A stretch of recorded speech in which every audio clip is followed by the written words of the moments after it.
Hello and welcome. My name is Veronica Conway, and I'm really thrilled to be here today. I am joined by my partner in, we won't say crime, say good works, trying to good works, uplift our yes. community. Yeah, our partner in good work, Zoe Williams. And we are just here to really get your questions answered about entrepreneurship, wannapreneurship, what it really takes to be in business. And so that's why we're here. So before we jump into the questions, we've had a few calls over the past couple of weeks, and I've talked a lot. Today I'm just going to talk a little, and then I want to jump into some live coaching. So you're saying you really want to take some callers this time. You're going to really drill down on what the callers' issues are. Yeah, absolutely. I'm happy to do that. That's the space where I'm most happy, actually, when I can serve people with just a laser insight into their situation and how they can really design a life and a business that works for them. That's when I'm kind of at my happiest. So I'll be brief. I guess the thing to let you know, if you haven't, I know Zoe's been kind of out here promoting this call, and the reason that we decided to do the call was really out of conversations that I had with you, with Zoe's family and audience members and folks that bought the Black Mastery program. I had conversations, and one of the big burning issues that I heard for people over and over again is, I hate this job. I really want to move to my own business, but I have no idea where to start. And so we decided to do these calls and to do this boot camp, and we're going to talk about the boot camp a little bit later, really as a way to answer that question and to answer that call, to answer what you were really asking for. So that's why we're here. We just thought we would, get a chance to have some direct communication with you about the nature of business and transitioning into business.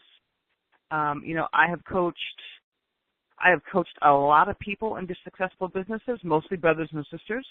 I would say all told, I've easily helped my clients generate over $6 million, probably more, in new business from working with me. And I believe that the path to entrepreneurship and how you handle yourself in business is a very narrow path. There's a lot of things that you can be doing out here in business, but there's really only a few that you should be doing. And so what I think is that because I'm around a lot of marketing folks, I have, a $500,000 library of either marketing and business learning and education or mentorship or, training, coach training, hypnosis training, NLP training. And so I'm very immersed in the marketplace, and I see what is out here across a broad spectrum of people and people that make offers about business training in the marketplace. And I will say that a lot of what's being marketed out here and pushed to people is really for them to buy into a bunch of business complexity. And really what you want to be doing is you want to be getting business simplicity. Because ultimately, complexity in your business model, complexity just doesn't work. It's unsustainable, especially when you're starting out. So what I want to deal with today on this call is how to begin to think about the simplest, shortest path to cash, and how to think about your business in a way, and how to frame it up in your mind so that you can think about it with a lot of clarity and with a lot of simplicity. So that's really why we're here today. So, and what qualifies me, I guess, to have this conversation is I've been a life and business coach for about 16 years, full time. I haven't been at an office since way back 1999. And and I've coached a lot of people, and I've done a few things. I've brought coaching to the Black community on a national and international scale. I formed the world's first Black coaching organization, the Black Professional Coaching Alliance, and we not only developed a culturally competent model of coaching, but we also took coaches and did strategic partnering with national Black professional associations so that we could drive coaching into the Black community on the national level. 10 years ago when I was starting to do that, nobody was doing that. Nobody was taking coaches to conferences. Nobody was running virtual coaching organizations where they got together and collaborated and went after a marketplace in the way that we did. We just did it. I've taken financial coach training into the nonprofit sector. We pioneered it there. I made almost $1 million, me and a partner, going into the nonprofit world. So the MacArthur Foundation and the Annie E. Casey Foundation, they brought us in to really bring coaching, financial coach training, to case managers and social workers that were in that space.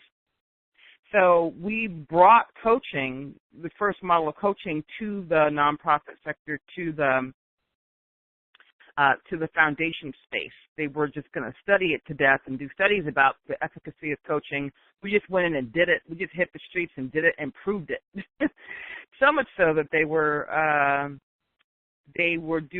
commissioning studies, big evaluations on the power of our work, because it was changing lives in the toughest cities in America. We were training the coaches, and those coaches were going out and literally transforming the psychology, the mindset, the behavior of folks at some of the toughest cities in America, some of the toughest urban cities in America, Baltimore, all these places. So, this is what I've been living and eating and breathing for the past decade and a half, and I love what Zoe's show is about and what it means in terms of I know the lengths that he goes to empower you, to empower his community. And so when we started talking about just having the chance to bring more power and bring more real resources to this space, I couldn't not answer that call. So that's why we're here. Anything you want to add to that, Zoe, about your why this, why we're here, why this space, why this time?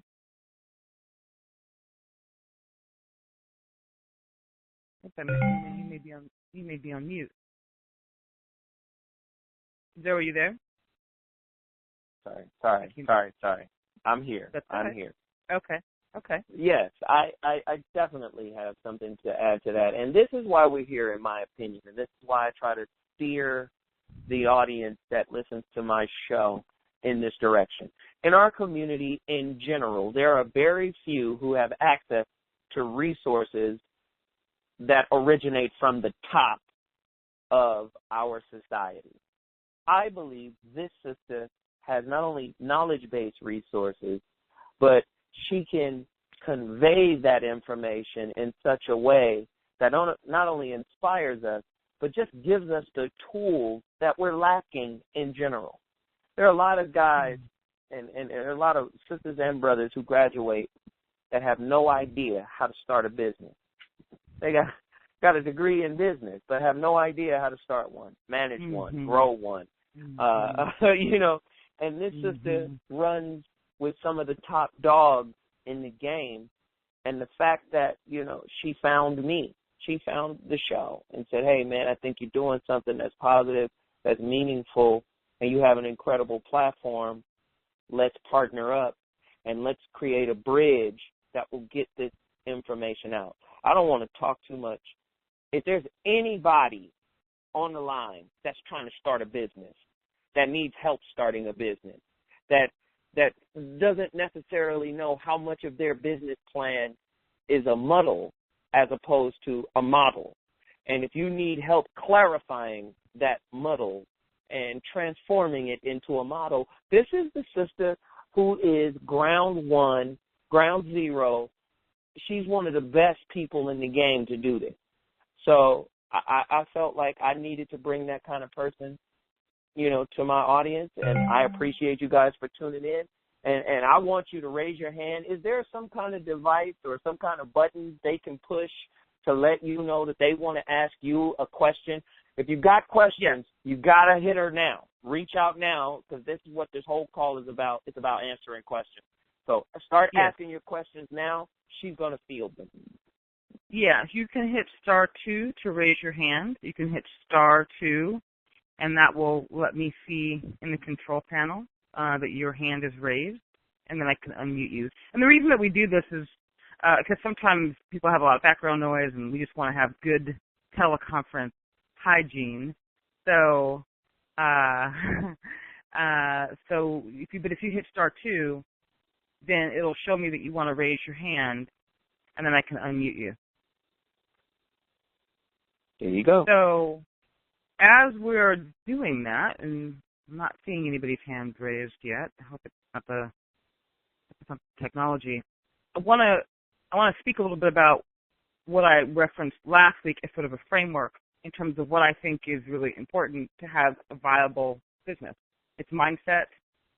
Mindset can be the complete difference between winning and losing in business. I mean, completely the difference. When people have, fear, doubt, back of mind considerations, inner conflicts, failure to launch, when they have all that stuff, it's very difficult for them to move forward in any sustainable way. So mindset, I think, is critical, and I think that that's one of the differences that my work is. Because most folks give you tactics and strategies about business, but or marketing, but they may not deal with your mindset. And the mindset can be one of the most sabotaging factors that can impede your success. And because mindset is the sneakiest thing, what it will have you do is you'll be out here working, efforting, building a business, and just as you begin to reach success or momentum or a certain financial threshold, you'll do something to undermine and sabotage it so that you don't have to really be confronted with the challenge of winning. Because sometimes the responsibility and the fear around success and around winning can be just as drama-filled and trigger just as much emotional stuff as the fear of failure. It can be equally as daunting. So I've seen that happen a lot. I've seen people, go out, get big results, make big money, make big things happen, and then all of a sudden they start all of these little sabotaging, undermining behaviors, and they really end up tanking their business. So mindset is crucial, because if you don't get that handled in the beginning and keep your mindset maintained throughout the exercise of running a business, you can crash everything. You can crash everything. So again, if you want to raise your hand and ask a question, you can hit *2. Hit *2 on your phone to raise your hand. So mindset is really crucial. Model is really crucial. So having a really clear, sustainable way to bring qualified leads into your business or qualified prospects to sell something to them and then to deliver the service or the product, to have a way to operationalize that so that you can duplicate that over and over again. It's very, very important to have that. What I often find and have heard, even when I talk to people that are in business but are wandering, they're not wandering in the land of no profitability, it's often because they haven't really defined a sustainable, repeatable way for them to get customers, for them to convert those customers, and then for them to deliver the service. And so they're just kind of out here winging it, right? And so they have this really windy path, and you can go broke. You can go dead broke having that really windy path.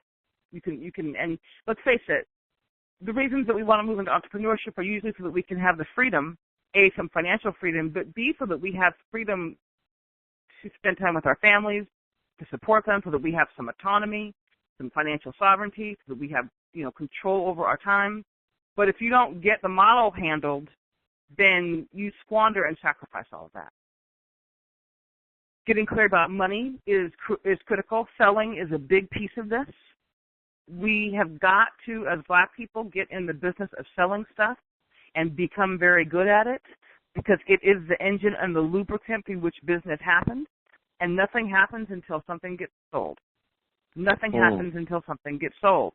So and I find so many people are so resistant and fearful and scared to sell because they think it makes them look like a used car salesman, or they don't want to appear vulnerable, or they don't want to be told no, or there's all of this story about what it means to sell.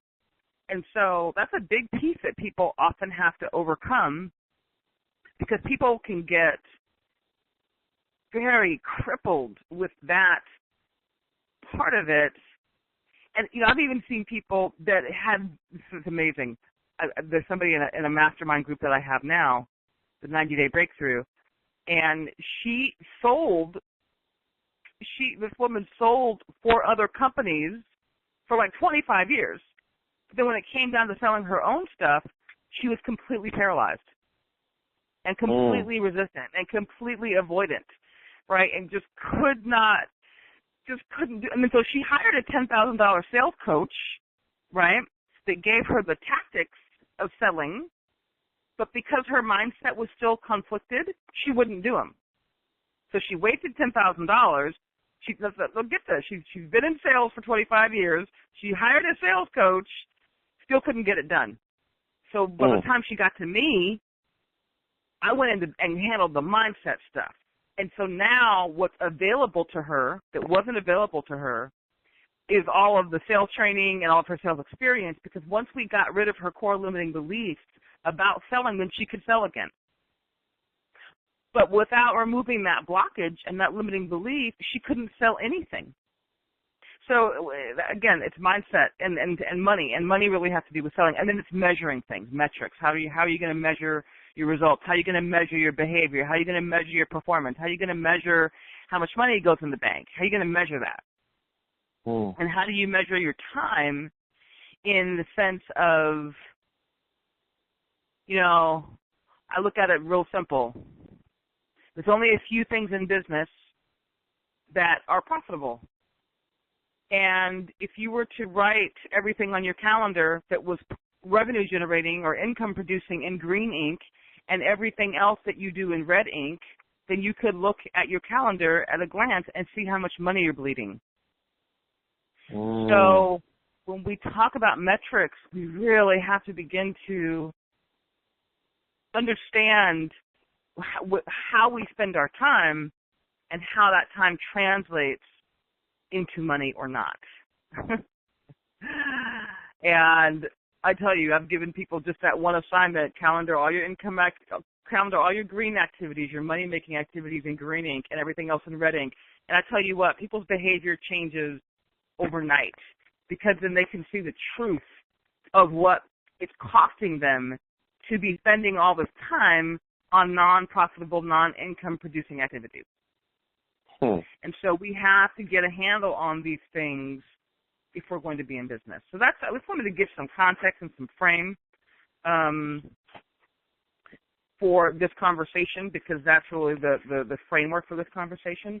So if anyone would like, Veronica, please, just tell them how to raise their hand, again, using the technology that is available.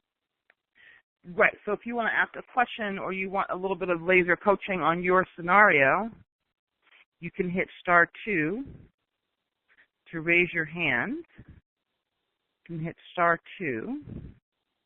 Well, let me try this. Let me see what happens if I unmute. I'm going to try a little experiment here. I'm going to take it into interactive mode. Okay, if somebody has a question, go ahead and ask it. So everyone is unmuted. Everyone's unmuted. There we go. Got it. Okay, hold on. Hello. Hi. Hello. Hi. Hello. Welcome. Hey, how you doing? Can you hear me? We all right, brother. Yeah. Yeah, we're good. All right. Hey, I'ma just take the liberty. I'd like to get into the.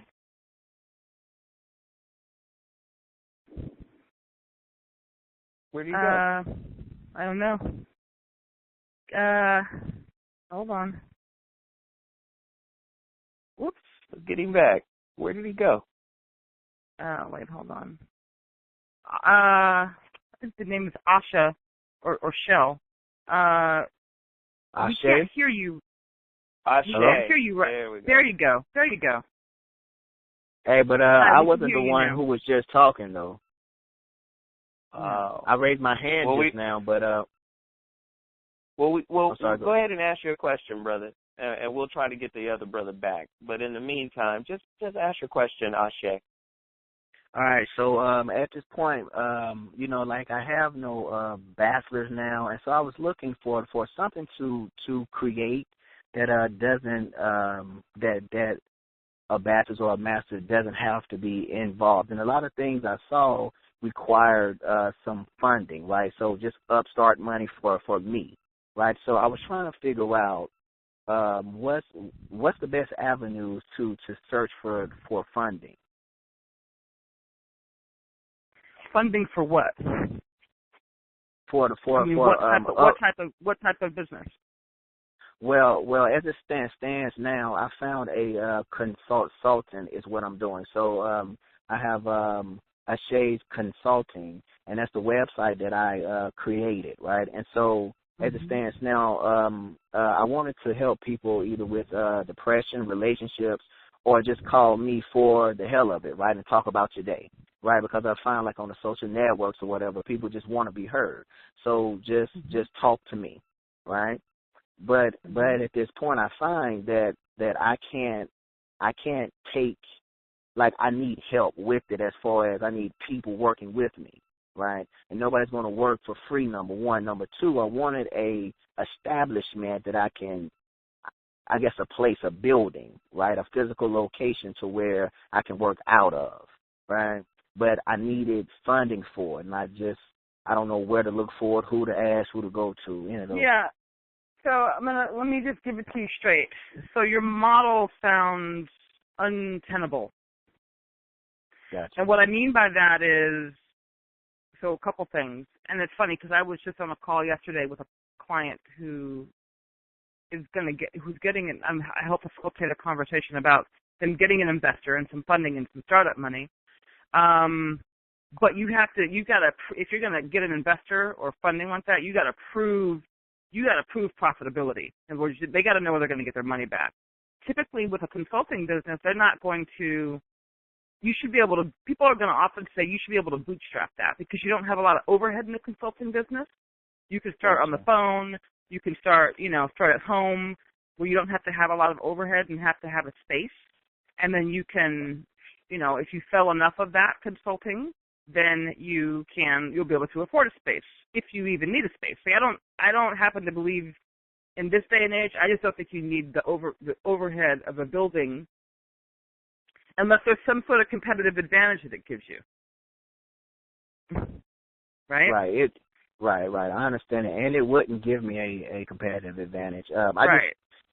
Because as it stands now, I don't have a business plan. I just know that I wanted to do something. Right? I want to offer something, and the consulting business is not necessarily what I wanted to do, but I found it the cheapest way to go. Right? And so that's why it's got the least overhead. But let me back up here. What do you really want to do?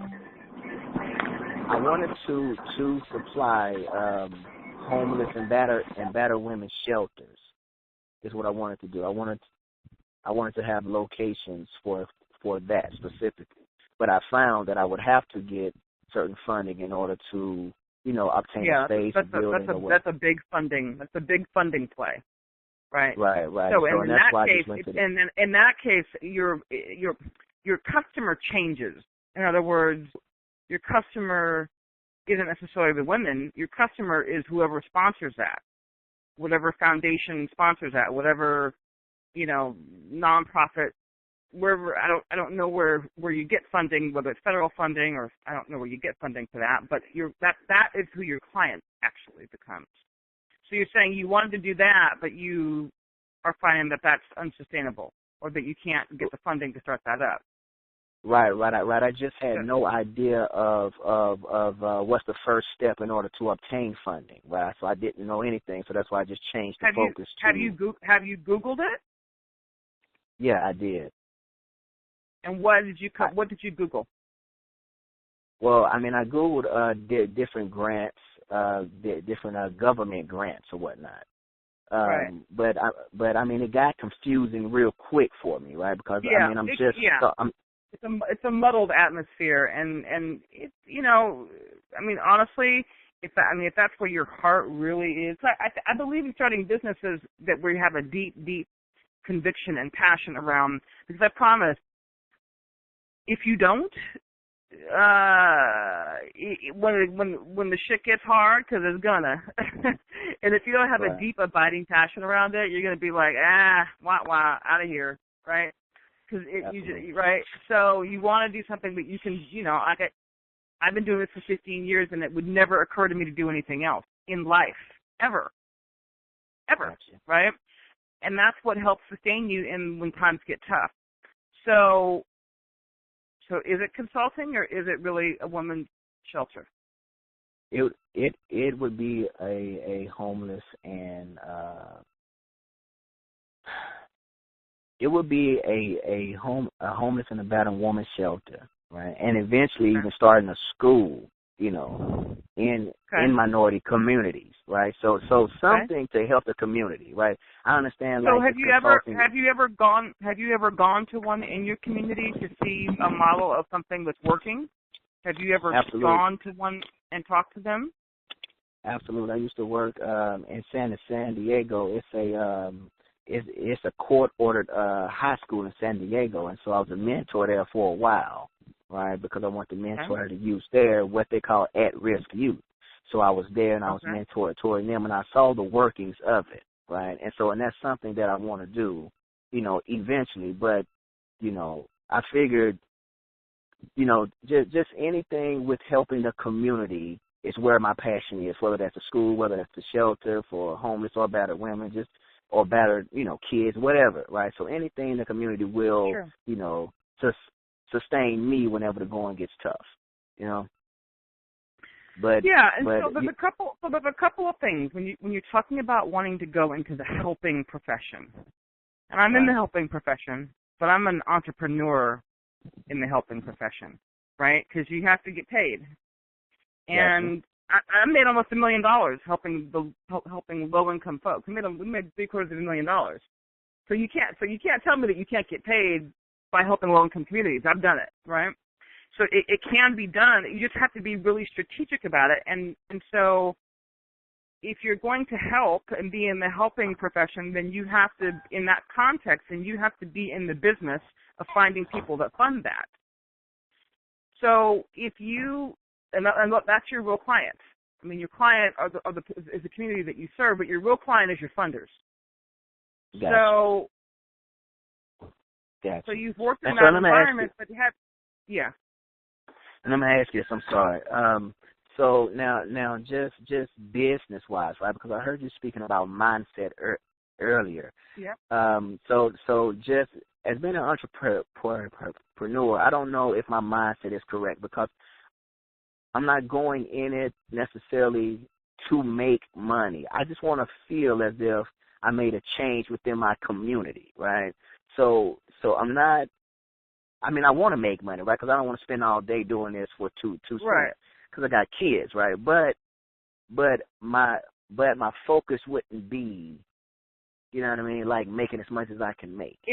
I'm not sure whether I need to change that mindset. Yeah, you do, because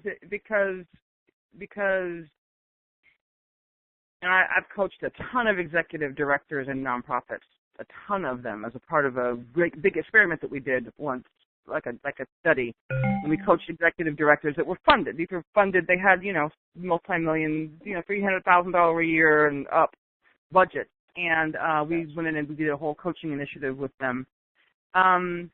And one of the things, and these are with agencies that were funded. you have to have a business mindset to run an agency, because no matter what, at the end of the day, somebody's got to write a check. You know, at the end of the day, if you're running an enterprise and lives are sort of dependent on your ability to keep that enterprise afloat, somebody's got to write a check. And so you have to be business minded, even if you're in the nonprofit space.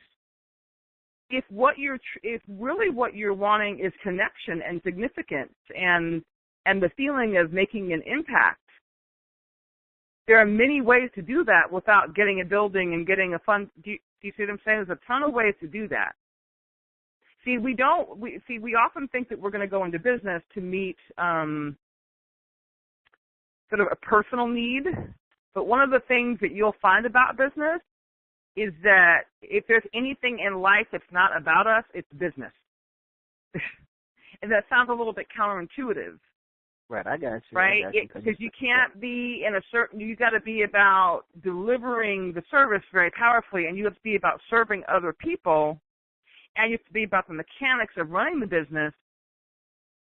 And if we just try to get some needs for connection met through business, we will fail at the business. In other words, now, that being said, I get plenty of connection in my business, right? I'm with like-minded entrepreneurs, and I love my clients, and I love what I do, and I love the people that I get to hang with. I get plenty of connection, but that's not why I'm here. In other words, that's a byproduct. That's not there's a ton of ways to get that need met without having the heartache and the headache of launching a business.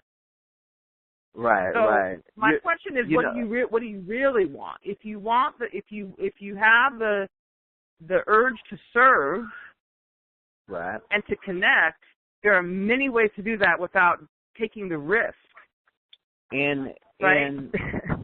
Right. So whenever I'm working with the youth throughout San Diego, and now I'm in Virginia, when I'm working with them in these schools, I see a lot of things that can't be said or can't be done because of certain rules and regulations. I needed something to where I don't have to worry about answering to so and so and so and so. If I see this kid or this mother or this father or this family needs help, then this is how we're going to help it without me getting in trouble, right? So that's why I decided, you know what, I need something to be able to help them without having to abide by someone else's restrictions on how to help them. Right. Because at the school, that's a tricky reason to start a business. It's a tricky reason to start a business, because if anybody's going to be funding you, they're going to be watching you. That's the first thing. Gotcha. Right?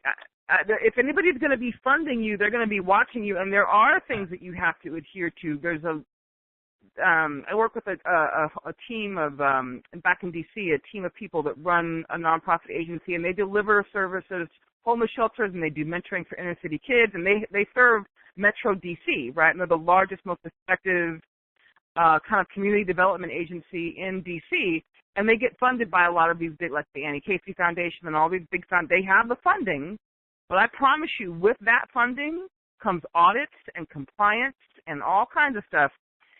You cannot just go, so saying, I see stuff that's happening and I don't want to have to abide by anybody else's rules, that is not a good enough reason to start a business. No, I'm sorry. I mean, I do understand that, starting a business, I won't be able to simply go willy-nilly and do whatever I want, right?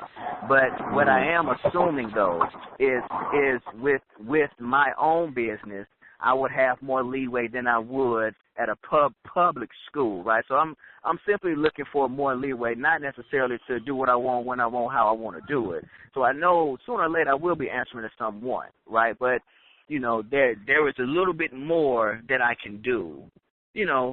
I just felt real frustrated not being able to help the way that I see that I could, right? Right.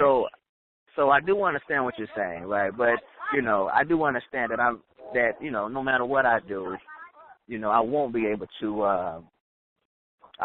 just to do what I want. Yeah, because it's especially if you're talking about public funding, and I mean there's just a lot of stuff that goes along with that is very specific. It's just very specific. The way they measure things, the way you have to, the kinds of things you could be accountable for. And I only say that because I've coached a lot in the nonprofit space, and so I've just seen a lot of different things, and I've coached a lot of teams in the nonprofit space. So I don't know. I would reinvestigate this. In other words, I would look at what you can do to have the greatest impact in the simplest way possible, the impact that you want to have, right? Whether it's finding the right place to volunteer, whether it's finding the right community, the right project, or right like-minded people. I don't think we start businesses. I think there's a gap here. So I would say I would start there first. I'd find a place that I really loved, whose vibe you liked, who were doing things the way you liked, and I would find out how to get involved, and then spend some time in an environment where people around you are really showing up and performing and delivering the kind of service that you want to see delivered, because you'll always find that. If you decide to find it, you'll find it. Like a like-minded tribe of people, and I would see how you could have the impact on the ground that way. Okay. So let me ask. And I'm not trying to talk you out of your dream. I'm just saying. Right. I'm not trying to talk you out of your dream. I'm saying there's ways to have the impact that you want with perhaps not all of the risk and all of the scale and scope of what you're talking about, if you don't really feel like doing it. Right. I got you. It's just, you know, because I'm 30 now, and I've been volunteering at different places, and I truly like the places that I've been, but I just always have the feeling that I'm working in someone else's space, right? Like I can't spread my wings, right, simply because of whatever, right? And so this is why okay, well, you need your own, right? So it's just always it always gets sticky when I'm up in someone else's place doing something for me, you know. And this is why. Yeah, but see, it's the reasons. No, the reasons. It's interesting. All of the reasons that you said for starting a business have been mostly negative. You catch it? I don't want to have to follow somebody else's rules and regulations. I don't want to be in somebody's space. I see people doing things and I don't want to see it done that way. You have a lot of what I call moving away from strategies. In other words, you're doing things to move away from pain. But I haven't heard very much about moving towards the vision. Do you hear that in yourself? Like it's right. I don't want to do that. I don't want to do that. I don't want to do that. I don't want to do that. I don't want to do that. Well, yeah. I think I started talking about that because, well, my vision is to simply help my community the best way that I can. Okay. Right. Great. That's the vision. And so the reason for my own business, you know, I agree, you know, has some negative things, right? But, you know, mostly it's mostly moving away from pain strategy. Here's the thing. So at the place that you like, the place that you've liked the most to work at, right, that you volunteered and you've liked the most, have you ever gone to the person that runs it and says, I really want you to mentor me for a year, hardcore. I think I want to duplicate this. I'll carry your water. I'll do what you say. I'll do whatever you need, you know, but can you take me behind the curtain and help me understand how you really run it? You'd be amazed at you'd be amazed. I've done that a lot in my life. Just the sort of micro-mentoring and gone behind the curtain from somebody whose business I admired, and I did whatever the hell they told me to do. I just shut up and did whatever they told me to do so that I could learn, right? Gotcha. And got a real deep sense of whether or not it was going to be a viable thing for me. So have you ever done that in any of the places that you volunteered, where you really said, look, I want to be in your shoes in 3 years. I really want to know how to do it. And so what can I do to volunteer and to support you, and you give me a peek behind the curtain? You'd be amazed. That can go a long way. Okay, I got you. Yeah, I haven't done that. Okay. I haven't done that. But that is a good something to think about. Yeah. Mm-hmm. Yeah, Let's start there. Let's start there. Okay. Okay. Okay? Okay. Cool. Thank you. Yeah, no problem. Thank you. I appreciate it. Uh-huh. So anyone else, if you want to raise your hand and ask a question and do a little bit of live coaching, hit star 2 to raise your hand. Hit star 2 on your phone to raise your hand. And as you're doing that, I think, and I see you there, Crystal Allen. Hold on one second. I think it's important to understand that getting clarity about whether or not to entrepreneur is just as important, right? Because we often have this dream or this idea about what entrepreneurship will mean for us. But until we are really in the throes of it, we have no idea like what it is. So I think getting clarity about whether it's even a right fit for you is one of the most important things that you can do in life. Because it's not necessarily a right fit for everybody, and we may not always have the most sustainable emotional reasons for wanting to do it. Reasons that would allow us to sustain it in the long run. That would really allow us to sustain a business in the long run. You gotta be dialed in tight emotionally and in your mindset to maintain it all. Yes, you just raised your hand. Say your name and say where you're calling from. Hi, this is Crystal Allen calling from Los Angeles. Hi, Crystal. Can you guys hear me? Yes, I'm sorry it's a little loud. I'm on the train leaving from work, so excuse the background. Okay. So really quickly, I want to start an after-school enrichment program, which is project-based learning, and it's obviously around lesson planning. But I'm just trying to figure out what direction to go. I've done the project before, but it's taken like 30 days to get the project done. And so I'm thinking if I condense it and bring it down to more of a weekly, smaller project type thing for the students so that it won't be an overabundance of work on the teachers. I'm just unsure what direction to go. Crystal, it's really, really loud, and I've heard about, let's see, say the first part again. The business is what? It's project-based learning. Okay. Project-based learning, okay. Yes. And so what it is that each month, the after-school program visits a different country. But that's via internet, basically exploring the country, but bringing the country into their classroom and turning the whole classroom into that country. I see. Okay. So who's your customer? Your customer is schools?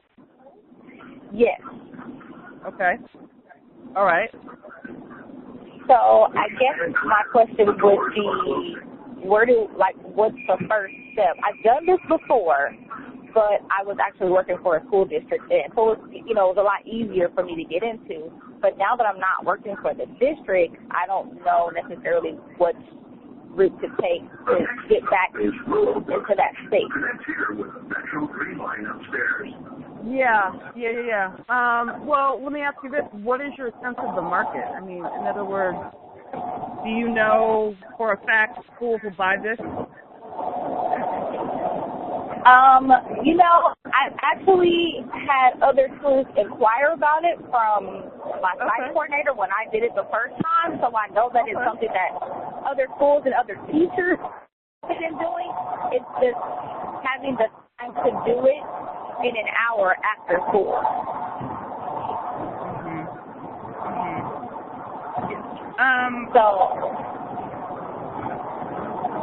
I mean, here's the thing. I'm gonna mute you out here for a minute. Really loud. Okay. Here's the thing.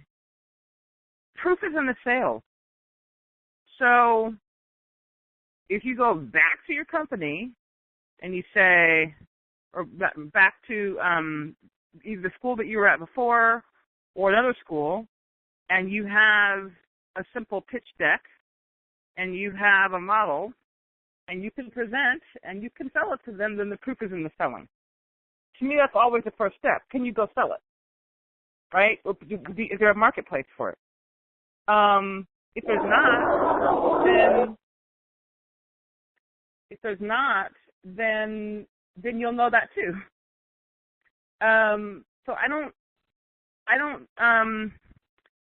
know that it's terribly complex. I do think that with schools, I know that the sales cycles are a lot longer in schools just because they tend to be long.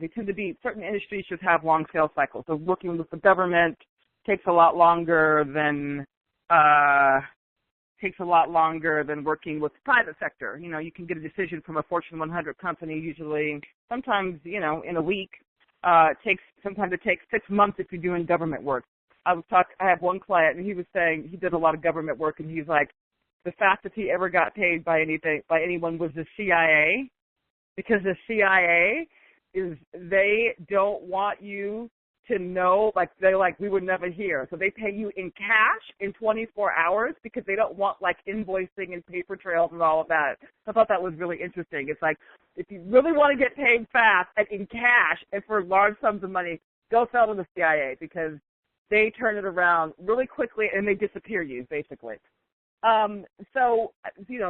Schools, though, have a longer sales cycle in terms of what it takes from the time that you have an initial conversation with them until the time that they close, just because of the way they make decisions for a calendar year, for a school year. So that you have to be aware of that in terms of how cash flow happens in your business. So, Crystal, I'm going to open this line up again. So the question is, what could you go sell in the next few weeks? Who could you go pitch and sell your idea to in the next couple of weeks? You know what? I'm sorry. Go ahead. I could actually go, in 2 weeks, I could actually create a lesson plan and sell it to Inglewood Unified School District, which is the closest. And I have a connection with the site coordinators at one elementary school. So that's a start. I could do that. Great. That's easy. And then, when you look at the model in terms of doing, how many of those would you need to sell, I don't know, in a month to be able to do it full time? In other words, how many schools or how many would you have to sell in any given month to? Maybe, you know what, that I'm not sure of. I could create up to 10 different lesson plans because it's pretty much the same thing for each lesson plan. It's just that it's a different country. So we just basically pick a different country, but it's the same lesson plan. So when people buy that from you, they buy it for a classroom, let's say 6th grade. Yes. So 4th, 5th, and 6th grade, or it could be, it could go from 1 grade to kinder all the way up to 6th grade, up to high school. But I want to start in elementary grades 4 through 6 first because I would have to condense it and bring it down a notch for the younger students. Got it. Okay.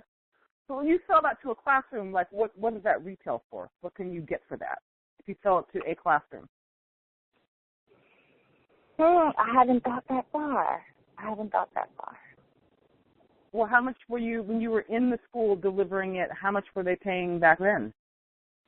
They were paying, I was actually working for the school, so that project was just a project that I did on my own. But I was getting paid the basic teacher's salary. So it wasn't something extra. It was, kind of something that I wanted to present to the school and really, so something for the kids to do as an end of the year project.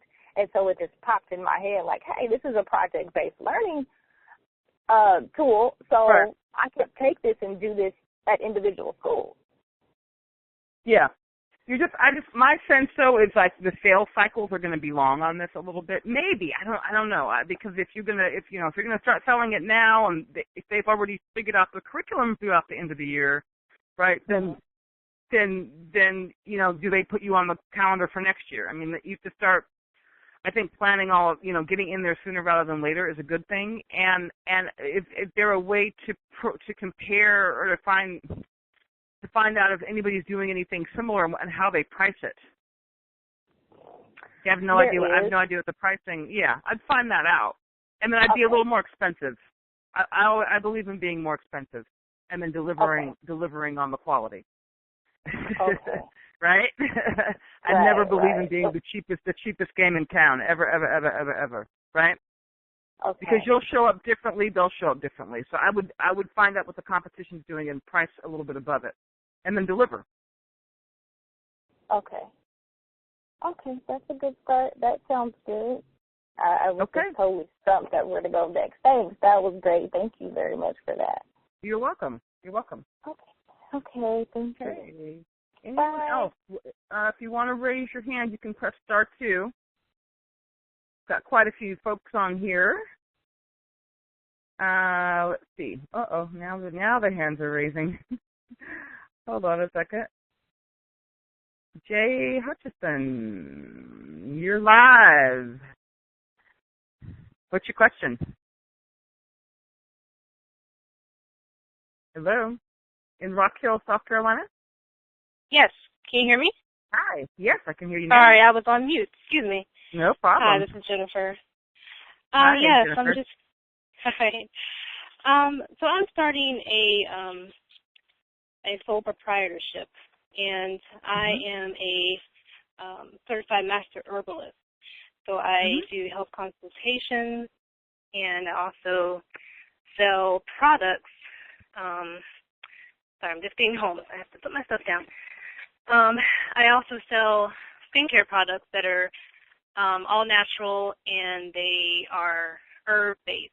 So everything that I do, all the products that I sell, and all the consultations that I do are all focused on herbal medicine. So that's my expertise, and that's what I'm selling, basically. But what I'm asking is, I just started the sole proprietorship. How do I get funding for advertising myself, getting my name out there? If, I'm a sole proprietor, so people don't really want to give money to a single person who is not, I don't have any employees and things like that, so I feel like I'm not really qualified to go to a bank and try to get a loan. And so there are other funding opportunities for people who are in business just for themselves, basically. I guess, it's funny. I am probably, and it sounds a little bit counterintuitive, I'm probably the last person to talk to about funding because I've just always, my clients, I've either bootstrapped or they've always bootstrapped. In other words, we just bootstrap, right? It's like sell enough to make your overhead. That's it. Yeah, right? that's what I've been doing. Yeah. It's just I'm not getting enough clients right now. I'm basically giving free consultations to people because I feel like I'm not getting enough clients to get the practice that I need to be able to actually, charge people for the knowledge that I'm giving them and the tools I'm giving them. So, it's right. kind of how do you find customers right now? By word of mouth. I go to farmers markets and talk to people. I sell my products there, and then I also tell them, I do consultations and things like that, social media, and that's really it. I don't have any money to do any advertising. When you say social media, say what you mean by that. You talk about your stuff on social media? Facebook, Twitter. Yeah. I have a blog, website. Are you doing this full time? No, I have a full-time job, so this is something I'm trying to build from. And so your question is how do I find the marketing budget? Basically, and how do I do marketing? That's right. So that is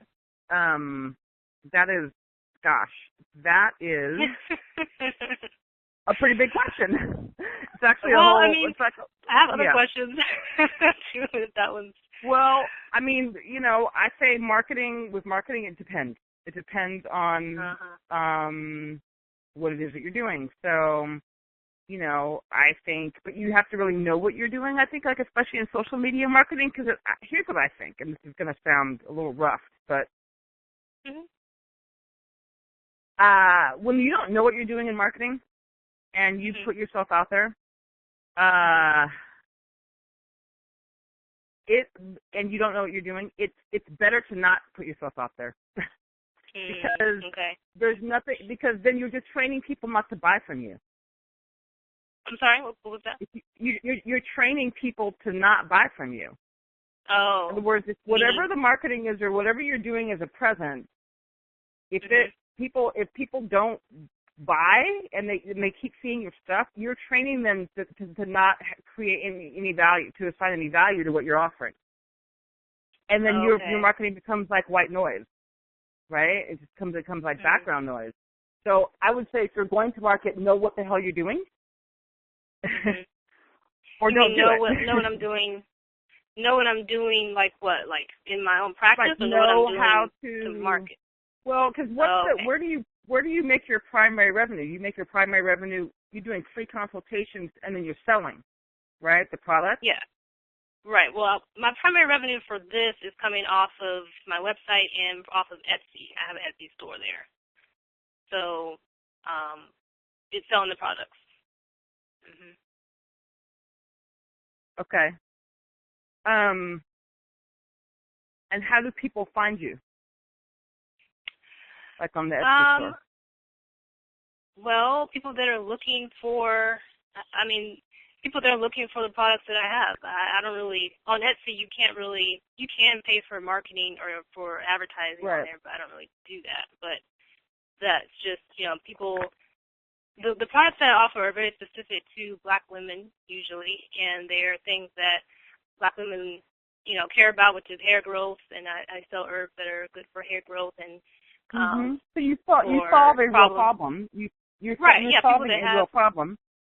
Yeah, people that have these issues, they're going to be out there looking for the things that I sell, so that's how they find me. But I'm trying to figure out how can I gain more by doing it on my part. Right, because, and again, I'm not necessarily an expert in, say, like Google AdWords or Facebook marketing. I've done some of it, but there's a lot of different types of strategies, and again, this is not something that's sort of one size fits all. The way that you would drive traffic to like an Etsy site,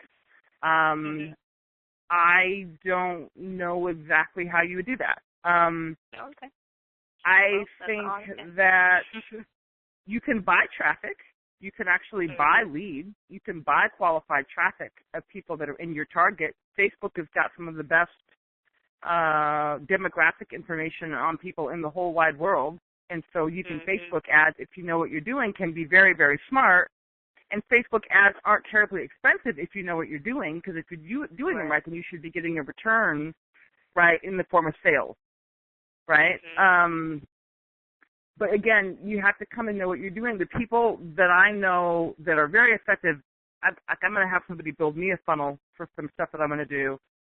The people that really know what they're doing, they're charging they're charging $20,000, $25,000 to build a strong Facebook funnel that converts, that's guaranteed to convert, like bam, bam, bam. But when you begin to think about it, if you make the right investment for your right type of business, then you start doing dollars at a discount. You're trading. It's okay to pay money to acquire leads if you know that you have a back end process that's going to convert those leads into customers. That's what I mean about model. See, because if you don't have a process for conversion that is proven, that for every dollar you put in, you're going to get 10 back because you have a proven process to convert them. If you know that, then you can spend unlimited dollars, right? Because for every dollar that you're going to spend, you're going to get 10 back. The problem that we find is that we do this hit or miss marketing, and we have hit or miss conversion, right? Yeah, and so, so it's getting that back end conversion thing down and dialed in, and then throwing leads at it. You don't throw leads at a non-converting system. Okay, so. Yeah, we just think we need more traffic. We just think we need more traffic. That's actually not the problem usually. We need more conversion. We need more sales. Yeah, right. Because people come to my website and they look around, but they don't actually buy anything. So that's the issue. So that's what's broken. That's what's broken, and I would dare not throw more traffic at it for any reason until that's fixed. Mm-hmm. So it's focusing sense? on the right.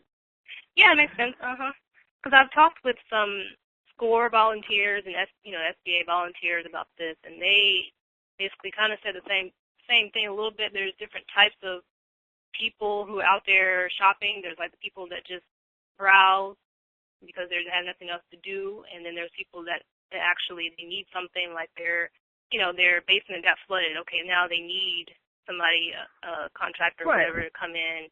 So those are people that you want, the people that are like desperate and they're ready to buy. You want to solve someone's problem, and you want to articulate the messaging on your website so that they know very clearly that you're solving their problem.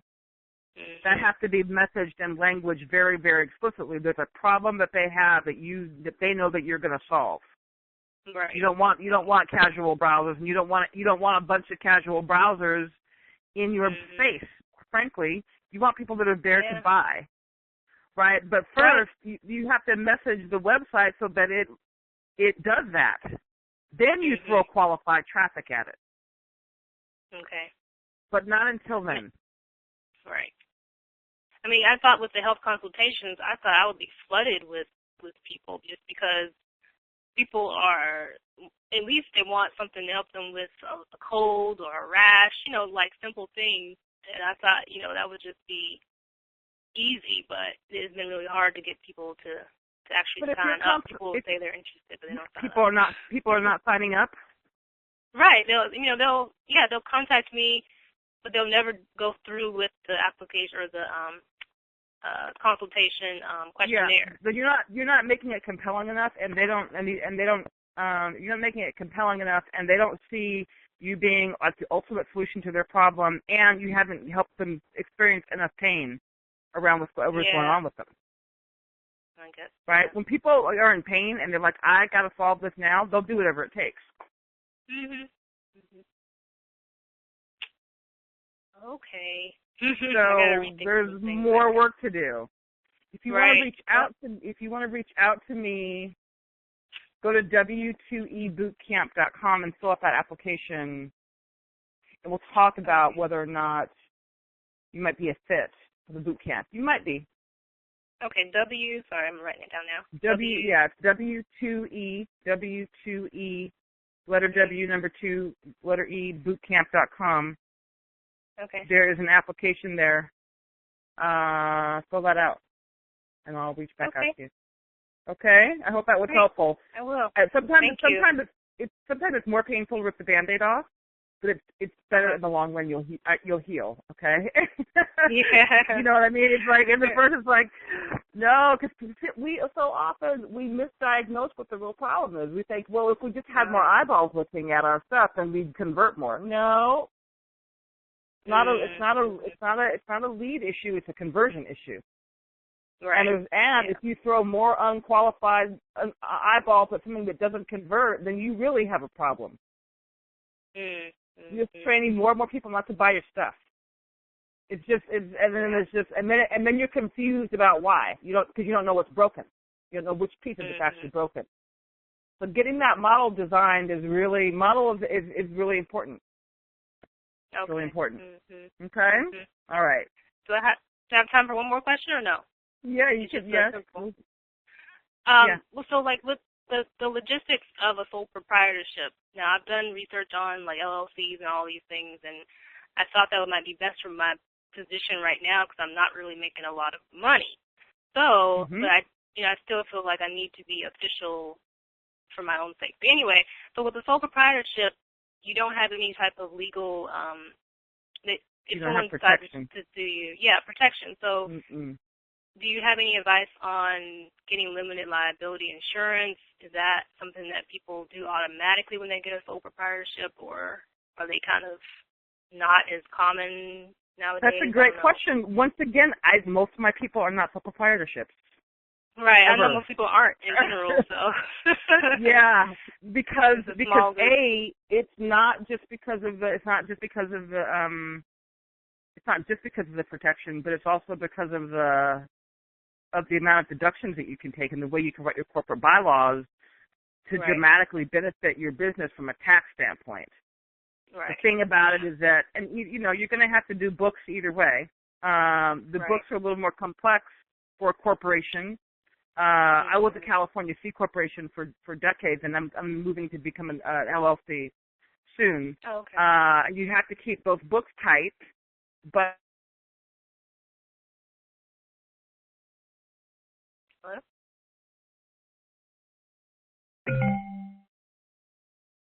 Hello? Yes, hello? Oh, hello?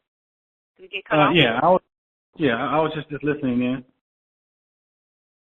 Oh, I'm here. I think Zoe is here, but I think she either muted herself or I don't know. I'm not quite sure, but we'll try to get her back in 1 second. Just hold for a second. Okay. Let me pull her back. Hold on 1 second.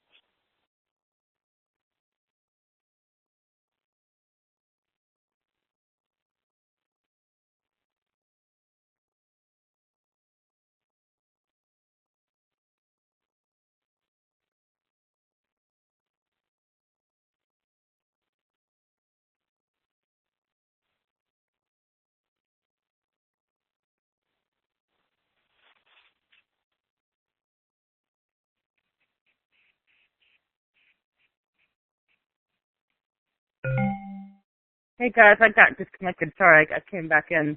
Sorry about that. All right, I was like, what happened? Yeah, no, I got disconnected. So I would say just really briefly around, I just fundamentally believe in getting the business that you're going to grow up to be out of the gate, right? I was a C corp before I thought I quote unquote deserved to be one. I hired a business manager before I thought I deserved to afford one. I just decided out of the gate the business that I was going to be, and I put the infrastructure around me to support that.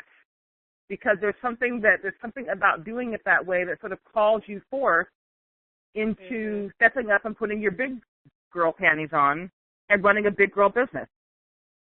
Right. So how did you pay for that? That's the only thing that I'm having a problem with. I really, really want to do these things. I actually want to open a store whenever we move back to North Carolina. We're in California now. But I do want to open a store, and I have a whole business plan, a 10-page business plan on how I want to do this store to sell the products that I make, because I really believe in that as well. But I don't have any money to actually do it right now. I mean, of course, I'm going to get loans and do it. But. Well, again, yeah, it's selling. And that's one of the reasons you should reach out about this boot camp, because we're going to be doing a sales blitz. Because a lot of times when people come to me and they say they need funding, unless it's a very capital intensive startup, it's not a funding issue. It's a sales issue. It's a sales issue. It's not funding issue. Funding is sales.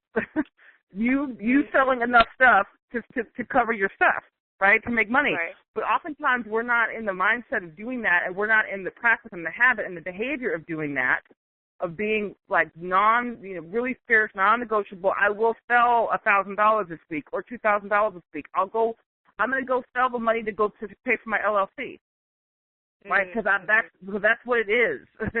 Wait. Yeah. Did you hear the language? I'm going to go sell the money that I need to fund this LLC. And she said it really quickly, and I wanted to slow her down, because just even the way she speaks on it represents an entirely different mindset. I'm going to go sell the money that I need for my LLC. Understand that. Just understand that. I'm sorry. Go ahead. Yeah, no, it's true. It's like you just decide, right? And doing that is the thing that, again, qualifies you to be an entrepreneur or not. Because at the end of the day, it's not about getting funding from somewhere. It's usually about bootstrapping it. It's usually about, but that requires the ability to sell. Okay. Okay. Advice. Thank you. Okay, you're welcome. Let's see. There's one more person that had their hand raised. I'll take one more question. I'll take one more question. So if you want to ask a question, just hit star 2. Hit star 2. And I will take that question. Okay, we have one more here. Hi, it's Veronica. Welcome to the call. Your question? Hello? In the 240 area code? Yes. Is this, can you all hear me? Yes, Yeah. we can hear you great. Perfect. This is Aubrey Clifton. Hi, Aubrey. So Welcome. hey, pretty good. I'm actually from Oakland, California myself, but I live in Maryland now. Okay. Town cool. business. Town business. Yeah. What up? I'm sorry. So I had a few questions, but I think you kind of answered it on the last person that just was talking about their business. But basically, I have a website. It's an online syndication platform. It's designed to be a virtual real estate resource center for real estate agents and just really all real estate professionals. Mm-hmm. And so one of the things that I have, I guess, is one of my challenges is kind of similar to the previous person, but I know I'm going to need some branding and marketing. And there are a lot of people out there that are like this here. I need someone that can really get my website exposed online, and I have yet to find someone who's like real good with that, and at a price that I can actually afford. Zoe Williams is the best. No, I'm just kidding. Right. Well, because it's real specialized, right? You're targeting real estate professionals, right? So it's real specific niche, right? Absolutely. Right. And so I've looked into, of course, there's the LinkedIn profile where you can do ads. There's Facebook, you can do ads. There's YouTube, you can do ads. But their audience of real estate investors are usually, 20,000 people, and then you may, 300 people may respond. But I'm looking for a larger real estate audience that I can get in contact with, but I just don't know anyone who really has a platform that's affordable that I can use to reach that larger audience, if that makes sense. And so let me ask you this. So with the folks that come to your site right now, when they come to your site, what percentage of them convert? Well, here's another thing. Right now, my website it's functional. However, I have not launched it yet because of the different things that I'm speaking of in terms of branding, in terms of the platform that I would like to use to reach. How does it make money? How do you make money? Where's the money? So basically, there's two different memberships. So there's one where they would pay $49 for 3 months, and then there's a year membership where they, of course, they would get the 12-year access to different resources. So on the website, there's a directory that represents 45 different types of professionals on my website that are all real estate related. And then, of course, they can list property. They can, of course, set up their own profiles and different things like that. And eventually, maybe by the end of next week, we'll have a component where they can actually interact with each other through video. So, and that kind of breeds that familiarity that, people may need, when they spend a lot of money. And what's the promise that you're making to them about if they sign up for 90 days or they sign up for a year? What's the fundamental promise? Well, the promise is that they're going to find deals faster. They're going to close their deals faster. They're going to find capital faster because they're constantly interacting with, other investors. And so, if most real estate agents or loan originators or appraisers, they don't eat or they don't get paid until the deal is closed. Sure. Right? So sure. my website is designed to speed up that process for the deal to close, speed up that process to find the capital and the property. Right? So that's the promise. And you're charging $50 for 90 days for that? $40, $49 actually. But if it really does what you say it's going to do, like what's the process that drives people into, I'm just trying to listen a little bit for the model on the back end. What's the process that actually drives people what are you doing on the back end that creates that result that you're promising? Right. So one of the things that I'm doing on the back end right now is coming up with different concepts for my branding and, you know, for the different ideas that I have for like the advertising. So that would be a video speaking to the different pain points that, you know, that investors experience, you know, such as, most investors would like to be full-time entrepreneurs, but they don't because, you know, they got to eat. You know, if you make 50 grand or 30 grand, you know, you got to pinch off of that just to survive. So, you know, that's one of the things that I'm speaking to. And of course, sometimes, you know, people get into deals where they have multiple projects going on at one time, and then next thing you know, your deal is about to close, and you need an extra 10 grand to close a deal. You know, so you know things. What else?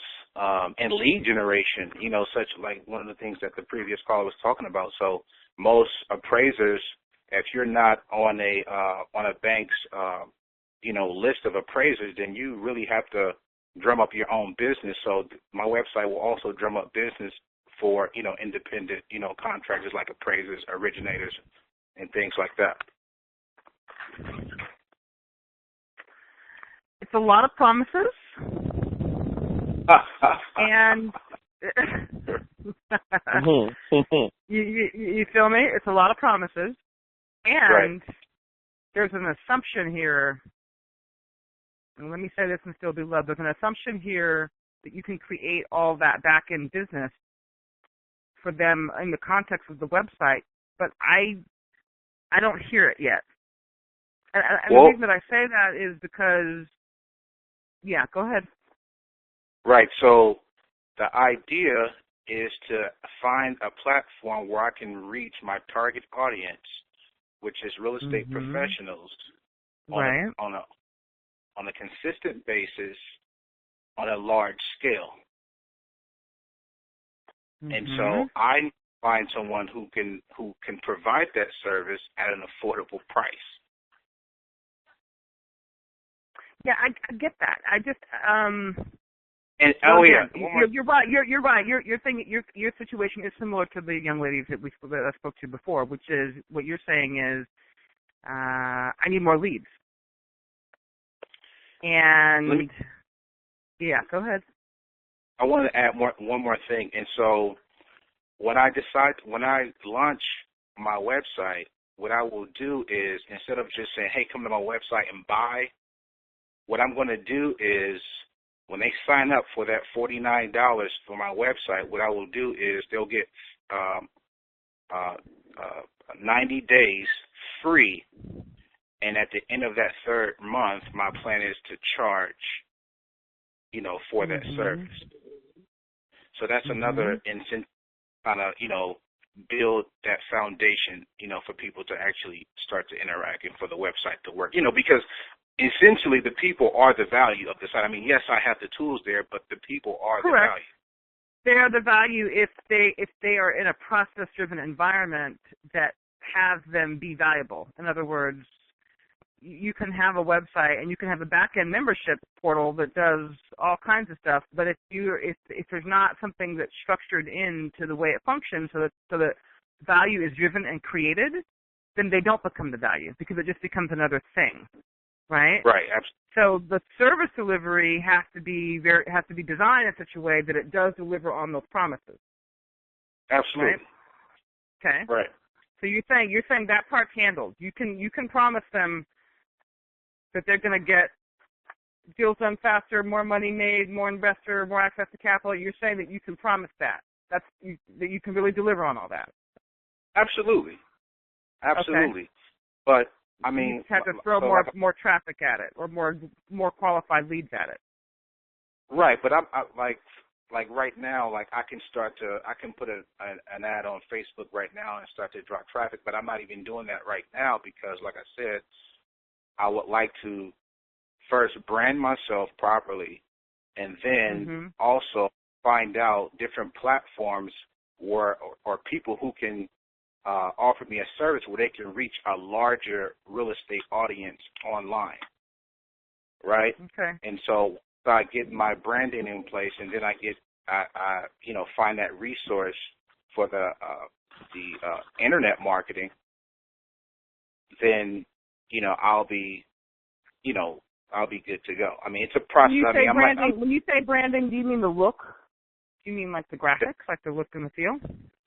The graphics, and then on top of that, like when you start to, do a lot of internet marketing, different things like that, you really want your website to be, you want to have some videos, you want to have something that's eye-catching, you want to be real fresh, kind of like the Zoe What logo, right?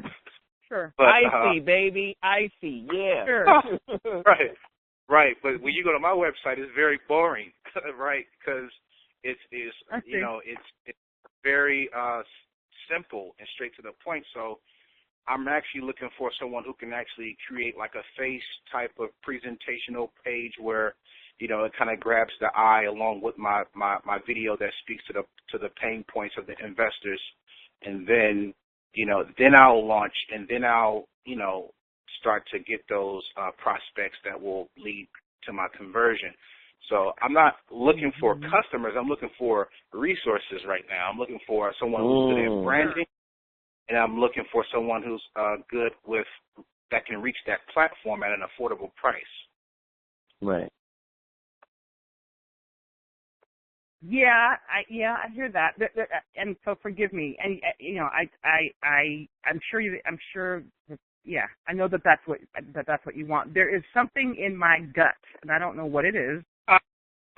that says the back end. There's something about the back end that doesn't feel cooked to me, and it's not just the branding. It's not just the branding. So, but I hear what you're saying. You say I want to, what I really want is I want to brand it, and I want to get the resource, but I want to put more leads towards it. Right. Because I won't launch this site unless I feel that, like I once I sell myself on the site and on everything, then I'll launch it. But if I'm not sold, I'm not going to launch it. But how would you prove what has you prove the promise? That's what I keep coming back to that. There's something I don't know how to explain it. So how do I prove the promise? How do I prove the promise? By giving them this 90-day free membership. And they the promise is not the membership. The promise is the outcome of the membership. In other words, what's the transformation that people will experience because they are in this membership, right? What is the real change that they will have in their business as real estate investors and professionals as a result of this business? A lot of times it's not the widgets or the gadgets or the branding or it's like what fundamental change actually happens. Right. Well, most of the time, promise. Right. And so, like, for instance, like if you're a real estate agent and you have 10 deals, 10 listings under your belt right now, but you have no buyers, right? So what does a real estate agent do, when they want to find buyers? They may call another agent, call this agent, and if nobody says buyer, then they're pretty much stuck with those deals, right? There is no atmosphere that is kind of like vacuuming the conversation of buyers and sellers on a daily basis at all. Mm-hmm. And that's what my website is designed to do. Okay.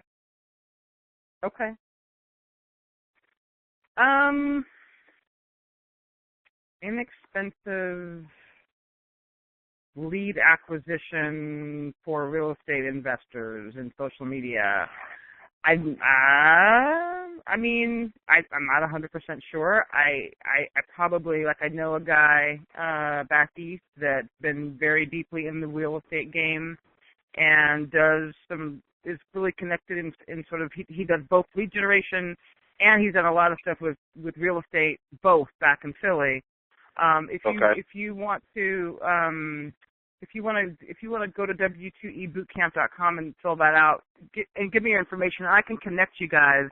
He probably would be the best resource. Right. He's probably going to sound a little bit like me, though. And what I mean by that is he's going to sound a little bit like me in terms of it's the back end. I don't know how to explain it. It's the back end. But if you reach out to me, I'll connect you with him, and he knows how to drive traffic in general, and probably can figure out some gangster low cost ways to do it. Okay. I would just All right, and so that two more questions. back end just feels a little something to me. I feel some kind of way about it, and I don't know why. Okay. When you say the back end, what do you mean by the back end? I mean your service delivery. Your service delivery. Okay. All right, the website, and then on top of that, w2ebootcamp.com. All right, and then Zoe, I wanted to get the guy that's the branding for you out of Atlanta. You have Easy Boy website? Web. EasyBoyWeb.com. All right, perfect. All right, thank you so much. Thank you. Thank you. So we are going to come to a close here, and I just want to thank everyone for stepping up and sharing, putting yourself out there, and putting your butt on the mat, and having me talk to you about your stuff. I hope that it was useful, and I hope that in this environment you can not only hear some of your own issues, that get surfaced by learning. I mean, we always learn most powerfully, I think, in a group environment. And I think that we as African Americans need to be in more of these virtual group environments so that we can leverage our community, leverage the learning in our community with and through each other. Because there's something very powerful about, you may not have heard your exact issue or challenge or question surface here, but, you kind of get a sense of what people are kind of going through, what some of the struggles are, what some of the issues are, and I just think it's the best type of environment to learn in. That being said, I want to invite you to step up. And this is the last week that we're going to be offering the W2E Bootcamp. It's going to start this Saturday at 2 o'clock, and we have a few more slots. And this is going to be, again, it's an 8-week boot camp. It's going to be online. It'll be delivered via webinar and teleconference, much like this. But you'll have handouts and playbooks and homework, and we're going to do all kinds of things. We're going to get you selling. We're going to get you making money. We're going to get your mindset right first, because that is the first order of business. Once people do the initial breakthrough visualizations with me, then they typically know that they are unstoppable. So you do the first thing we do is we go in and we get your vision implemented and installed and put in your psyche, but then we go in and we break through every limiting belief that you have about what it means to start a business. Because a lot of times we have a lot of back of mind fears, doubts, and considerations. We just go in and we get that handled in a session. People have often reported to me that once they do that session, they know that they're unstoppable and they know that they can do anything. So we start there. We teach you how to sell.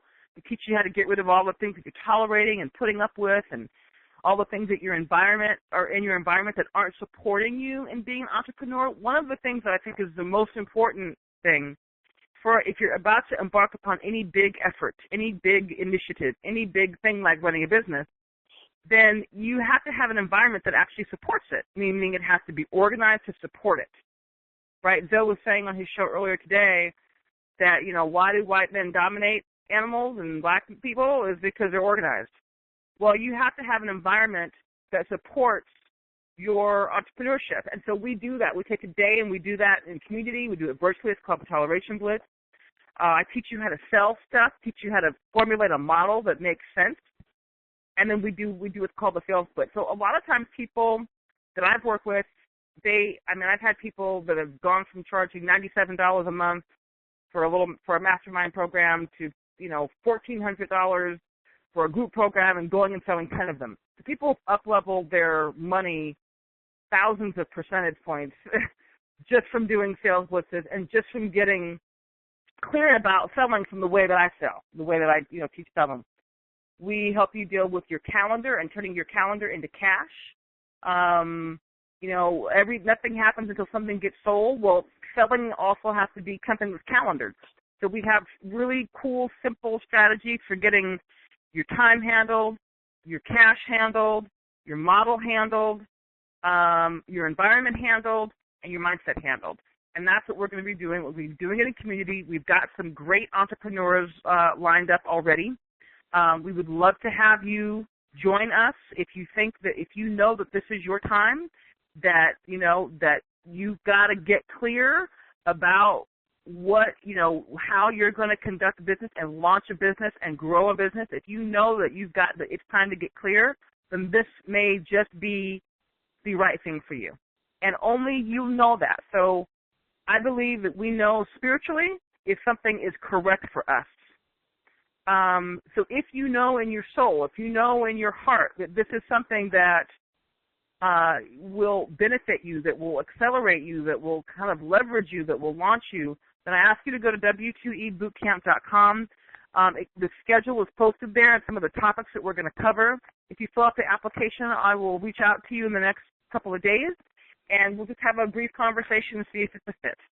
I know that for myself, the reason that I've been able to serve my community and serve businesses and serve the nonprofit world and serve all these, the NBA or whoever I've served, is because I invested in myself early and often. I got mentoring. I shortened my learning curve so I didn't have to wander in the desert with a sea of uncertainty and a sea of not knowing how to take the first step.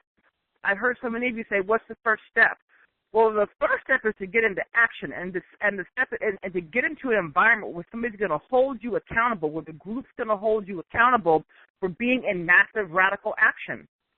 I promise you'll be different on the other side of 8 weeks when you are held to that level of accountability and you're in that much expectation and there's that much forward momentum and your peers are succeeding and your peers are winning and there's a whole level of momentum that really begins to happen.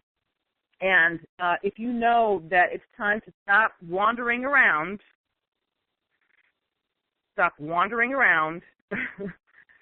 getting nowhere, being unprofitable, giving up because it's like, I'm not a good entrepreneur, then this may be the change that you need. It may be the pivot point that you need. So if you know, then go to w2ebootcamp.com, fill out the application, and I will reach back out to you. Zoe, is there anything that you want to say before we bring this baby to a close? Hey, I did my job. It's about being a bridge. And the fact that you're giving up this information and the fact that you're working with people right now for nothing, just call and ask questions, that's really what service is about, providing information. And as long as I can continue to facilitate this, I will. Awesome. Thank you. Thank you, sir. You're welcome. Thank you, and thank you everybody who came and showed up and showed out. We're going to post a recording of this. Again, go to w2ebootcamp.com and fill out your application, or you guys can get in touch with me. And I genuinely hope that you'll come and play with us and learn some stuff and grow and stretch yourself way beyond what you ever thought was possible. This is Veronica Conway and Zoe Williams for the Wannapreneur to Entrepreneur Bootcamp signing off. Good night.